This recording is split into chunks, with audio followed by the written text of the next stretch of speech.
Good afternoon and welcome. My name is Keith Asher and I'm your host and co-presenter for today's inaugural Business Central user group. So before we start, just to introduce the presenters today, my name is Keith Asher. I'm Client Success Manager and I've worked in IT over 40 years. Last 16 of those have been here in Australia working with Microsoft ERP practices. As you can see, I've been in the market a long while, so please reach out to me.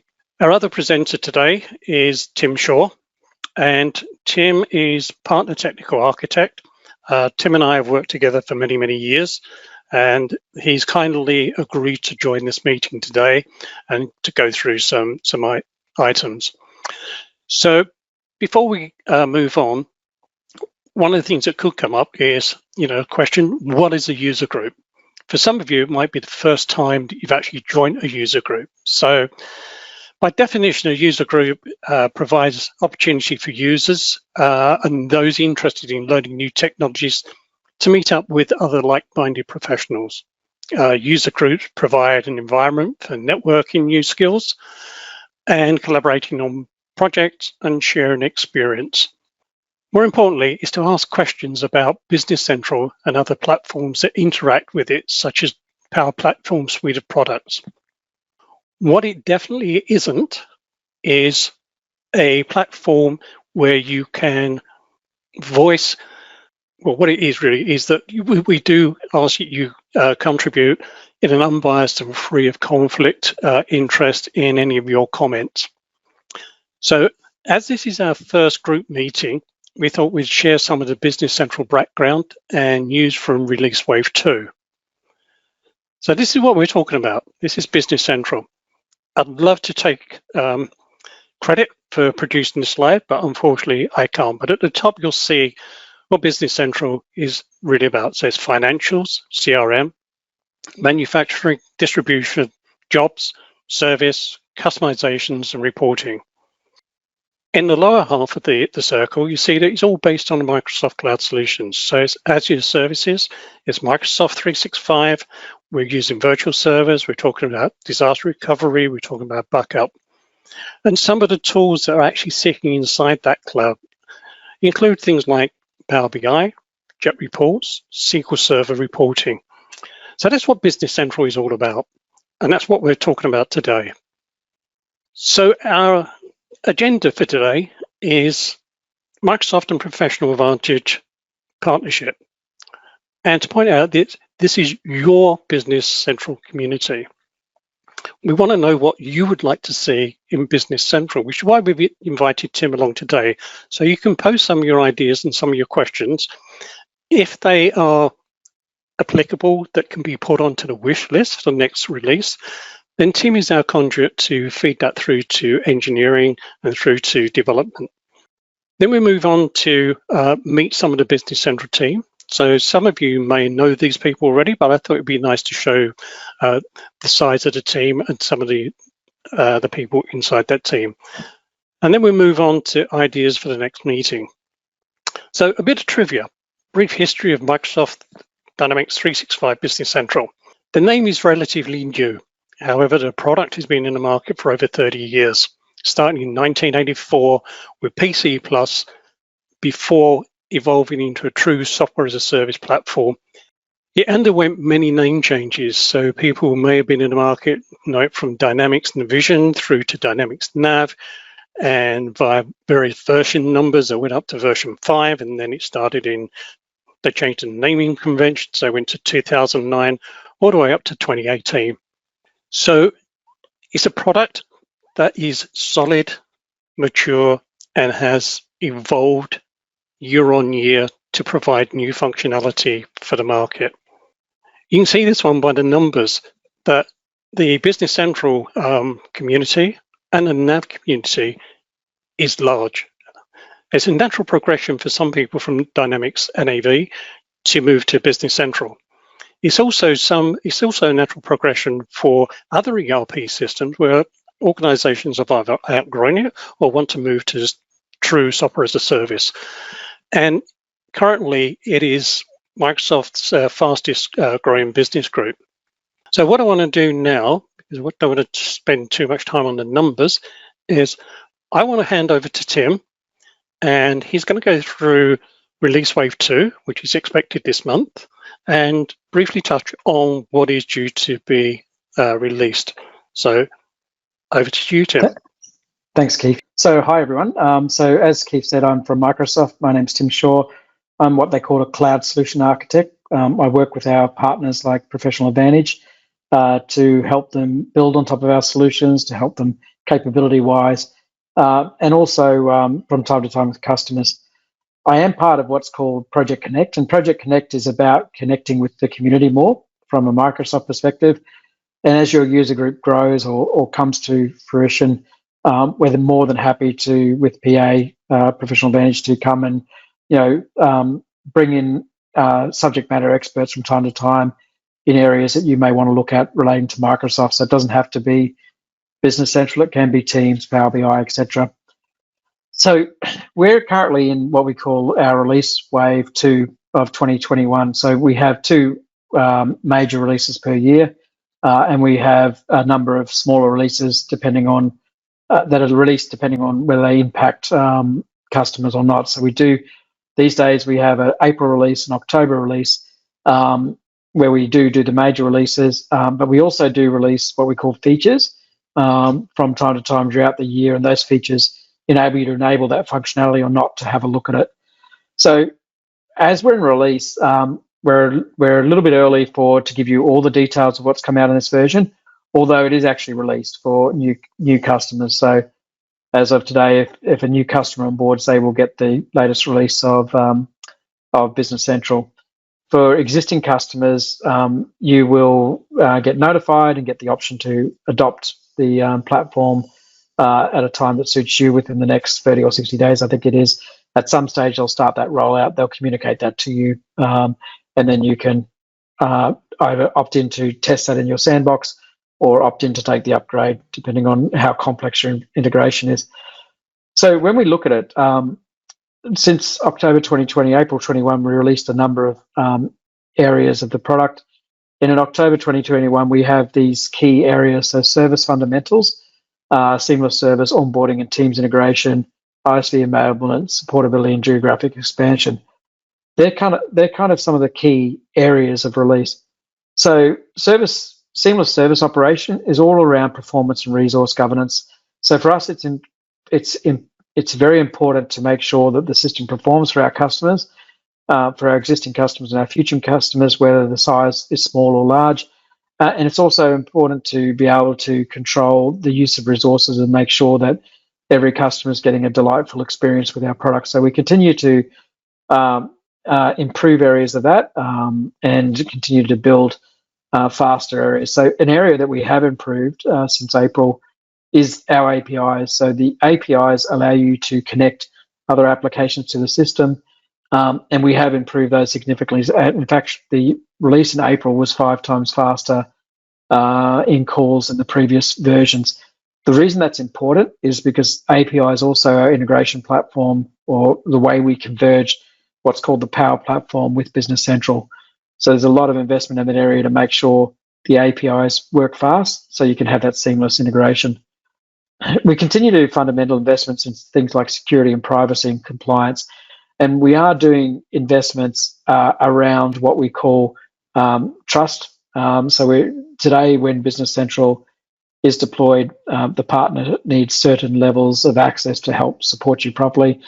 In the future, we will enable that so that that's more around just the Dynamics platform. So you don't need to allow a partner across all your systems if they don't look after it, and enabling more security, privacy, and compliance. They're all big things at Microsoft, down to, if you work at Microsoft, compliance and privacy and security are free subjects that you have to do every year and renew your certification in. Onboarding. So onboarding for us is for new customers and for new users. So as you onboard a new person into using the system, we're having little tutorials that you can turn off when you're ready that will enable you to understand how the system's been designed and how to use it to the way it was meant to be used. That's very important. Teams. So these days, I spend a lot of time in Teams. We use Teams to communicate between our workers. We're all remote. We do go to the office sometimes, but basically mainly remote these days. So we use Teams a lot. So when you can share from Business Central, where you can click a button at the top, and that opens up Teams and actually shares a link or shares a card that the person can see the details without having to log into Business Central, is a way to improving productivity between the teams. So these days, I can actually share something like a customer to straight to Teams and have in a chat discussion about what I'm actually talking to, so they can look at that customer and see details at the same time without having to go into the system and starting to search for things. That link will take them straight in. Power BI. So Power BI is our reporting tool. We're supporting workspaces. So Power BI has a concept of workspaces where you can have a workspace with multiple tiles and reports underneath that. We're supporting that. As I said, we worked on APIs to make sure the data transfer is fast. And we've also, in previous release, we did actually add the ability to put the shortcut dimensions onto the general ledger table, so that when you're actually trying to report using Power BI, you can easily access those dimensions so you can do reporting. So that's improvements we've made in the past. And then Dataverse. So we've done additional synchronization with Dynamics 365. That basically means that we're improving the connection between Dynamics 365 Sales and Business Central. We have also put in preview what we call virtual tables. That allows you to share data from Business Central with Dataverse. And Dataverse is where you can build apps, low-code apps on Power Platform to do certain things. And that shared data by the virtual tables actually allows you to do things like create, read, update, and delete. So there's a lot in that area. I was testing that as a proof of concept the other day, and we were showing GL entries in the Power Platform and 100,000 plus sales shipments in the Power Platform on an app, and it was acting as though it was actually within the same database, despite it being out of Business Central. So you'll hear more about that. And then it's the other things which are important to customers as well. How are we improving components of the solution? How are we adding to it? We have a site called aka.ms/VC ideas, which you'll see the link to that later. A lot of what we do is driven by that. So we're added variants, for instance, to production orders. So you can use a variant of a product to actually have a different bill of material.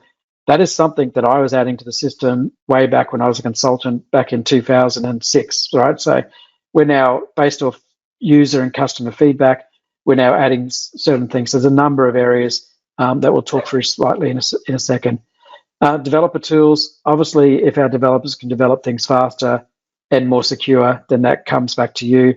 So we're allowing them to do performance profiling. So for our larger customers that have a lot of SKUs, a lot of transactions, they can now do that. Administration, so improved environments and apps administration. So that's allowing you to make sure you actually trust an app and you know that you're connecting to an outside source if that app is doing so. And also in the environments, there's a number of things you can do around backups and restores, etc., if you need to. And then geographic expansion. There's something like 8 or 9 countries being released this October, later this month, on top of all the countries we already do, and that will continue to do. And we're going to actually be working on a number of the countries closer to Australia and New Zealand in the next 6 to 12 months as well. So improved user experience. So you would have already seen, if you're in the accounting side of Business Central, you would have already seen that you can now set the system up so that when you're entering a line in a journal, on the right-hand side in the pane, it can tell you whether or not you're missing dimensions. So it's giving you that information. So you're no longer waiting to post or to run a test report to find out that you're missing things. You can now see that on a pane. One of the other things that came into feedback from our telemetry, so that's one thing that we do see. While we don't see any of your private information, we do see how our customers are using the system, where they're getting stuck, where errors are coming in, and so things like that. So we do optimize the system to try to take these errors out. And one area that we've noticed is around dimensions. So it normally comes up from when you're first setting up or when you're adding dimensions, issues come up. So what we've done now is we've basically put more details on where the data is coming from, the source and source field names, and we're actually putting a support URL to take you to troubleshooting guides if you get stuck. So it's improving the user experience. So if you have a new user that's not used to the system, they're getting into it, they get that help to actually troubleshoot their own challenges that they may be having. Some of the other things, enhancements to working with Microsoft Excel. So now you can open Excel, you can edit Excel, you can share to Teams. You'll notice that the icon's more in line with what we do at Microsoft these days, what we're doing in Windows 10 as well. It's important to understand that you can also send reports to Excel, and you can now choose to send those reports as data only. So if you're trying to get the report out in a flat format, just data without all the headers and the formatting that go in, you can now do that. So basically, open and edit Excels applies to list pages, such as item lists and list parts, and you can even use it on things like what I would call lines, or they call it lines there too. So even on the line, so I'm on a sales order, a purchase order, I want to export that out to Excel. And even we've added it to other areas such as recurring journals and intercompany journals. So you can now take those out, edit in Excel. You can take them out to Excel, update it all in Excel, and bring it back in if that's the way you need to work. And then this one here is a new one, which actually disappeared. So we used to have the ability to do mail merge in the product in the full client, in the client that was used to be installed. And since we went to browser, we lost that. So now we're starting to bring some of that back in. One in particular area that we've already brought it into was documents, right? We already built it into documents, so you can apply a Word template and build your reports in your format. Now we're applying it to areas like customers and vendors and other areas like that. And that will, on the right-hand side of the screen, you see Dear Anthony. Basically, say, for instance, you often send an email out to a customer when they first come on, or you want to send an email out to customers about an event, then this allows you to create templates and apply those Word templates, or send an email using that template. So you've got a pre-worded template you can use when you need to communicate with customers, and you can have as many of those templates as you like. So all sorts of use for this. Could be a new customer, and you basically could be telling them that you have given them new credit, or their credit's been approved, or you could just be updating them about something. But that's a new functionality as well that's in there, where you can go and see all the updates. So I've only covered off 3 out of quite a few. So we have a site where you can go to, and you can see the update schedule. And what you'll see on that site is that we've released a lot of the functionality that we were going to release for this wave already. You can also see that there's other functionality coming in an update in the next couple of months. So sometimes when we release, it's called a wave because we don't necessarily release it all in one big bang. Sometimes we release it slowly. In this case, we've got some items which are still to come that will be on that list. So you'll see that information. So that'll give you an idea. So if you're wondering what's come out or what's coming that you need to have a look at, then that's where that list is. We also now have major updates and minor updates. And when we do releases, we are releasing documentation on what's been released in the minor update. So the minor updates are when we do some sort of, in the old days, they used to call them hot fixes, but it's not really a hot fix because we also sometimes introduce non-breaking functionality in the system as well. So we'll tell you what to look at, what's in there. Additionally, in the slide, it will also tell you what is basically where the ideas center is, where you can actually go and do what the next releases are and what the information is around that sort of area. So you can actually, in aka.ms/bc ideas, you can look and see if there's an idea that you want in the system already, and you can vote that up. Or you can add a new one if you need a new one. It's important to know that anything you put in there goes directly to our DevOps team, so to get triaged and it's watched. So if a number of people are voting for the same thing, it will be escalated up the path of what we do next, and the engineering team will respond to you. So there's a couple of things there for you to help to gain more knowledge in what it is. Later this month, we will be sharing with Professional Advantage and our other partners and through them to you more details on what was released, more walkthroughs and so on. We're waiting there's a launch event happening in a week's time, and then there's a thing called Directions in Europe being run. So we're waiting for those events to publicly announce some new things that hopefully will delight you as customers.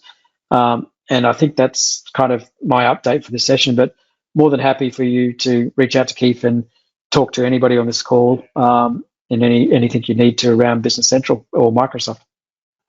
Thanks, Tim, for that whistle-stop tour through Release Wave 2. Those of you on the call who received the BC Vision newsletter, at the very bottom of there is also the link into the BC Ideas page as well. And like Tim said, we will share the other links with you when we send the email out from this recording. What happens when? It's a great question, and it's one that we've debated for some time. We've settled on introducing a new element into our support program, and we're calling this the Client Care Program. What we've introduced in here is release management, where PA focuses on the release, ensuring that it has minimum impact on yourself.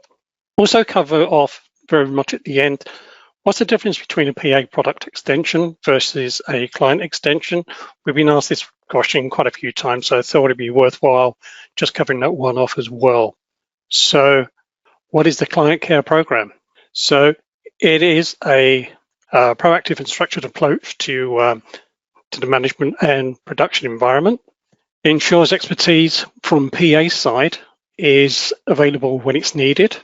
It keeps 100% of the client solution on the latest version, so not just the core BC solution. So those of you who have PA extensions, we will ensure that they are up to the same level and will 100% be regression tested against the latest version of Business Central. And ensuring a good user experience, that the 2 updates per year are keeping the system healthy, and we can review the new functionality as well and keep you appraised of what's going on. More importantly, though, it removes the risk around system functioning as expected post-update and risk of any unplanned costs. So not only do we have the support program, but we've extended that to include release management. And as part of that release management program, we have a release management manager who will actually be in contact with all of you throughout the update process and ensure that we're on the same page. The second part was what's the difference between an extension and a customization? So by definition, an extension is a modification that exists outside of the core Business Central code. The term extension can be further defined as a PA application, which is reusable code that may be written to enhance a feature of BC, such as bank import statement, and is 100% supported by PA, and it's available that we can reuse over and over again to many different clients. Whereas a PA customization is effectively what we would term a per tenant extension. And that's been written specifically for that customer, and we don't reuse it for any other customer. It is only for that one client. So when we talk through the Client Care Program, and we'll talk this through with your CMT team, we can give you more information on that as we go through. So I thought it'd be good to, at this point, to introduce the BC team. So from a client management point of view, we have myself, Arzu, Kelly, James, Lucy, and Sandra.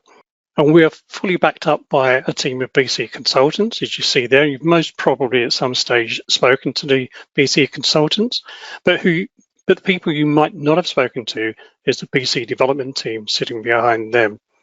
And obviously, the last string to the bow is our BC support team, which is supported by Rachel, Monchi, Munir, and Imelda. So really, the next part is down to you.